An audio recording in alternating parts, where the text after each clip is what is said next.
അഹബ്ബുൽ അഅ്മാലി ഇലല്ലാഹി അദ്വമുഹ വ ഇൻ ഖല്ല. അള്ളാഹുവിന് ഏറ്റവും ഇഷ്ടപ്പെട്ടത് ഒരടിമ സ്ഥിരമായി ചെയ്യുന്ന ആരാധനകളും അനുഷ്ഠാനങ്ങളുമാണ്, അതിത്തിരി കുറഞ്ഞാലും.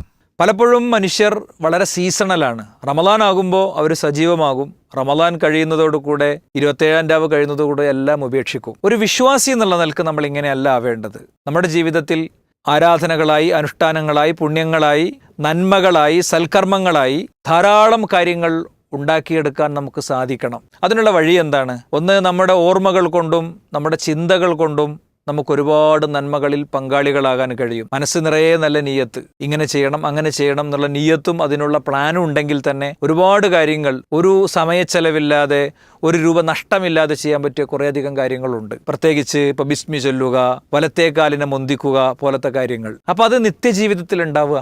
അതേപോലെ തന്നെ ചില കാര്യങ്ങൾ ചില സമയങ്ങൾ നിശ്ചയിക്കുന്നതിലൂടെ നമുക്ക് പറ്റും. ഇപ്പോൾ സുബഹ് സ്വല കഴിഞ്ഞാൽ ഷുറൂഖ് വരെ, ഉദയം വരെ ഞാൻ കുറച്ച് സമയം ഇരിക്കും, എന്നിട്ട് ഞാൻ അദ്കാറുകളൊക്കെ ചൊല്ലും. അപ്പോൾ പൂർണ്ണമായ ഹജ്ജിൻ്റെയും ഉംറൻ്റെയും കൂലി ഉണ്ട് എന്ന് റസൂലുള്ളാഹി സ്വല്ലല്ലാഹു അലൈഹി വസല്ലം ആവർത്തിച്ച് പറഞ്ഞു. ഇങ്ങനെ നമുക്ക് ചേർത്ത് വെക്കാൻ പറ്റിയ കുറേ കാര്യങ്ങൾ ഉണ്ടാകും.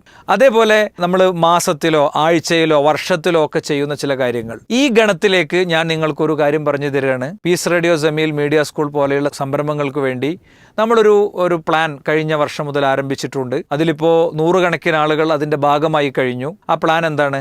എല്ലാവരും എല്ലാ മാസവും ഒരു ചെറിയ സംഖ്യ, വലിയ സംഖ്യ എന്ന് പോലും നമ്മൾ പറയണില്ല, ഒരു ചെറിയ സംഖ്യ. അപ്പോൾ അത് എല്ലാവർക്കും ചെയ്യാൻ ആഗ്രഹം ഉണ്ടാകും, പക്ഷേ എല്ലാവർക്കും അത് ഓർമ്മയിൽ കിട്ടൂല. അപ്പോൾ നമ്മുടെ ടീം അതിനൊരു ക്രമീകരണം ഉണ്ടാക്കിയിട്ടുണ്ട്.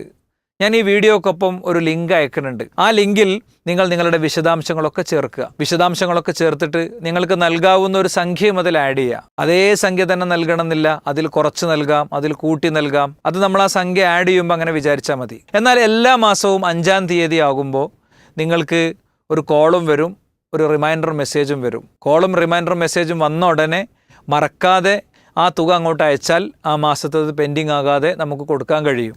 മാത്രമല്ല, ഇപ്പോൾ പീസ് റേഡിയോ ഡൊണേറ്റ് ബട്ടണിൽ നിങ്ങൾ മുൻപ് കൊടുത്ത തുകകളുടെ വിശദാംശങ്ങളൊക്കെ ഇങ്ങനെ നിങ്ങൾക്ക് കാണാവുന്ന വിധമുള്ള അപ്ഡേഷൻ നമ്മൾ കൊണ്ടുവന്നിട്ടുണ്ട്. നോക്കൂ, നിങ്ങൾ ഓരോ ദിവസവും ആയിരങ്ങളിലേക്ക് സന്ദേശം എത്തിക്കുന്ന ഈ ഒരു സംവിധാനം മുന്നോട്ട് പോകണമെങ്കിൽ ഒരു ദിവസത്തെ തുക ആവറേജ് പറയുകയാണെങ്കിൽ ഒരു 40,000-ത്തിലധികം രൂപ ആവശ്യമുണ്ട്. നിങ്ങൾക്കത് മണിക്കൂറിൻ്റെ കണക്കിലേക്ക് കൂട്ടിയെടുക്കാമല്ലോ. പലപ്പോഴും കറണ്ട് ബില്ല്, ശമ്പളം തുടങ്ങി ലക്ഷങ്ങൾ ഓരോ മാസവും നമുക്ക് ചെലവ് വരുന്ന, ലക്ഷോപലക്ഷങ്ങളിലേക്ക് ഒരു വർഷത്തിൽ ചെലവെത്തുന്ന വലിയ സാമ്പത്തിക ബാധ്യതയുണ്ട്. ഇതൊക്കെ നമ്മൾ നിലവിൽ കൊണ്ടുപോകുന്നത് ഈ റമദാനിൽ നമ്മളിങ്ങനെ പലരും വീഡിയോയിൽ വരുന്നു, മെസ്സേജിൽ വരുന്നു, എന്നിട്ട് നിങ്ങളെപ്പോലത്തെ മനുഷ്യരോട് പറയുന്നു. അപ്പോൾ അവർക്ക് ഓർമ്മ വരുന്നു, അവരയക്കുന്നു. അതിന് വളരെ സിമ്പിളായിട്ട് ഒരു റിസ്ക്കും ഇല്ലാതെ അൽഹംദുലില്ലാഹ് ഇത്രയും ദിവസം മുന്നോട്ട് പോയിട്ടുണ്ട്. നമുക്ക് പുതിയ പ്രൊജക്റ്റുകളിലേക്ക് കടക്കണം. പുതിയ പദ്ധതികൾ പലതും നമുക്ക് വരുന്നുണ്ട്. അപ്പം അതിൻ്റെയൊക്കെ ഒരു സമ്പൂർത്തീകരണത്തിന് നിത്യ ചെലവുകൾ നമ്മൾ ഈ എല്ലാവരും എല്ലാ മാസവും ഒരു തുക എന്ന പദ്ധതിയിലൂടെ പൂർത്തീകരിക്കാൻ പറ്റുകയാണെങ്കിൽ അത് വലിയ വിജയമായിരിക്കും. അതുകൊണ്ട് നിങ്ങളുടെയൊക്കെ സഹകരണം ഈ ഒരു ഘട്ടത്തിൽ പ്രത്യേകം അഭ്യർത്ഥിക്കുകയാണ്.